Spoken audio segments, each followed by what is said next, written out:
Yesterday, our U.S. diplomatic post in Benghazi, Libya, was attacked. Heavily armed militants assaulted the compound and set fire to our buildings.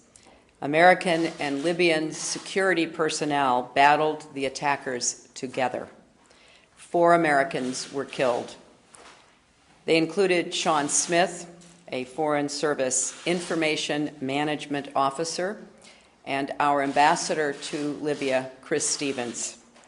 We are still making next of kin notifications for the other 2 individuals.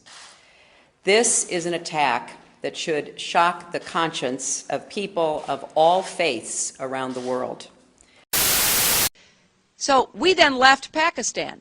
We said, okay, fine. You deal with the stingers that we've left all over your country. You deal with the mines that are along the border.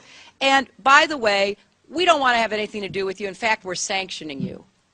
So we stopped dealing with the Pakistani military and with ISI, and we now are making up for a lot of lost time. And then I came back to the Pentagon about 6 weeks later. I saw the same officer. I said, why haven't we attacked Iraq? We still going to attack Iraq? He said, oh, sir. He says, it's worse than that. He said, he pulled up a piece of paper off his desk. He said, I just got this memo from the Secretary of Defense's office. It says we're going to attack and destroy the governments in 7 countries in 5 years. We're going to start with Iraq, and then we're going to move to Syria, Lebanon, Libya, Somalia, Sudan, and Iran. I said, 7 countries in 5 years. I said, is that a classified memo? He said, yes, sir. I said, well, don't show it to me. He was about to show it to me. He said, because I want to talk about it. We also have a history of kind of moving in and out of Pakistan. I mean, let's remember here, the people we are fighting today, we funded 20 years ago. In partnership with the Congress, led by Democrats, who said, you know what, sounds like a pretty good idea. Let's deal with the ISI and the Pakistani military, and let's go recruit these mujahideen, and let's get some to come from Saudi Arabia and other places, importing their Wahhabi brand of Islam.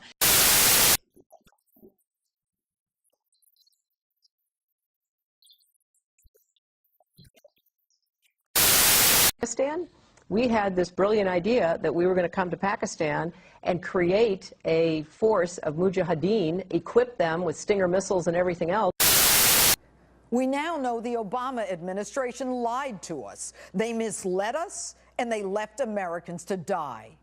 So what do we know? Fact, the president knew at 5 p.m. his consulate and ambassador were under attack. He simply told Joint Chiefs Chairman Dempsey and Defense Secretary Panetta to take care of it. He simply went to bed. He didn't even bother to call, never checking with them again. Fact, the next morning, the president takes Air Force One to fly to a Las Vegas fundraiser for himself while Americans burn in the Middle East. He can take Air Force One for a campaign fundraiser, but he can't send fighter jets to save Americans. Fact, the fight lasted 8 hours. Fact, there was no spontaneous demonstration, no YouTube video that ignited the murderous fury in Benghazi, and they all knew it. I also want to take a moment to address the video circulating on the internet that has led to these protests in a number of countries.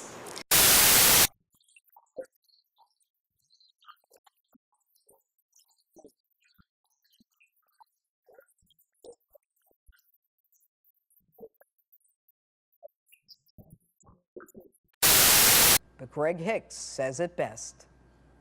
The job now is a significant, it's a demotion. So I've been effectively demoted from Deputy Chief of Mission to Desk Officer. Mr. President, with all due respect, you actually demote the man who was on the phone all night scrambling to get help, destroying your classified records, chartering a plane, taking on the terrorists by himself. Why? Why would you do that? Why would you demote a hero? And why would you lie to us? I'll tell you why. Because of a looming presidential election 7 weeks away. because Americans can't be under attack, especially not a terrorist attack, if, as you say, Al-Qaeda is already on its heels. But in we 2012, which was Mehdi. 3 years ago, let's just be clear, just Right. for the sake of our viewers. In 2012, your agency was saying, quote, the Salafists, the Muslim Brotherhood, and Al-Qaeda in Iraq are the major forces driving the insurgency in Syria. Mm-hmm. In 2012, the US was helping coordinate arms transfers to those same groups. Why did you not stop that if you're worried about the rise of quote-unquote Islamic I extremism? mean, I hate to say it's not my job, but my job was to ensure that the accuracy of our intelligence that was being presented was as good as it could be. And I will tell you, it goes before 2012. I mean, when we were in Iraq, and we still had decisions to be made before there was a decision to pull out of Iraq in 2011.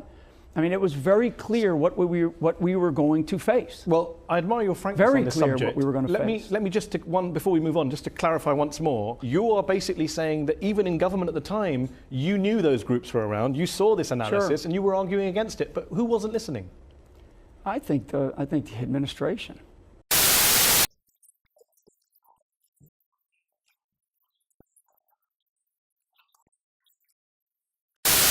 We were misled that there were supposedly protests and then something sprang out of that, an assault sprang out of that.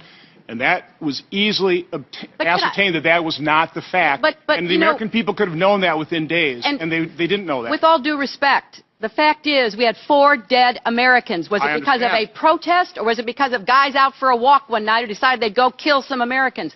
What difference at this point does it make? To Assad, and a secret analysis by the agency you ran, the Defense Intelligence Agency, in August 2012 said, and I quote, there is the possibility of establishing a declared or undeclared Salafist, it's not secret anymore, was released under FOI. Well, do you know where the safe haven is? The safe haven's in Syria. So those who have been, let me finish. Because the thing is that they would not be empowered in Iraq if we were not providing safe haven in Syria by arming their allies. So should we go to Syria? I mean, the thing is, we kind of are where we are. No, so well, we are where we are because we are where we are because we armed the Syrian rebels. We have been fighting alongside Al-Qaeda, fighting alongside ISIS. ISIS is now emboldened in 2 countries.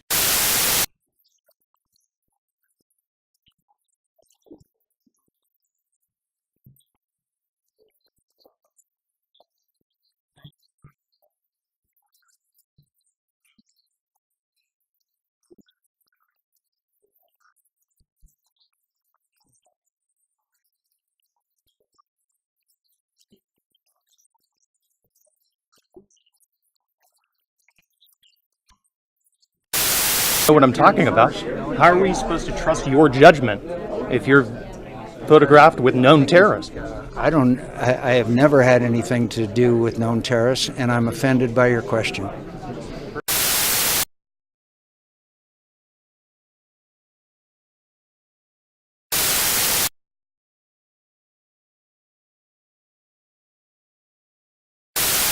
I have never had anything to do with known terrorists. That I am concerned about this report about Syrian rebels and the ceasefire with ISIS. Senator But Paul, that's not true. Well, it's not true. It's you want not me to read true. From whether I don't care about the report. I know these people intimately. We talk to them all the time. I have never had anything to do with known terrorists. Let me ask you about what your colleague Rand Paul said about it this morning. He said it's a mistake to arm them. Most of the arms that we've given the so-called moderate rebels have wound up in the hands of ISIS because ISIS simply takes it from them or it is given to them, and we mistakenly actually end up giving it to some radicals. Look, things are very... Has Rand Paul ever been to Syria? Has he ever met with ISIS? Has he ever met with any of these people? No. We're going to have a fight because it's patently false. This is the same Rand Paul that said we didn't want to have anything to do with anything to do in the Middle East, by the way. I don't want to get in a fight with him at all. Yeah. But it's not true. I know these people. I'm in contact with them all the time. All right, then let me ask... I know these people. I'm in contact with them all the time. All right, then let me ask... I have never had anything to do with known terrorists.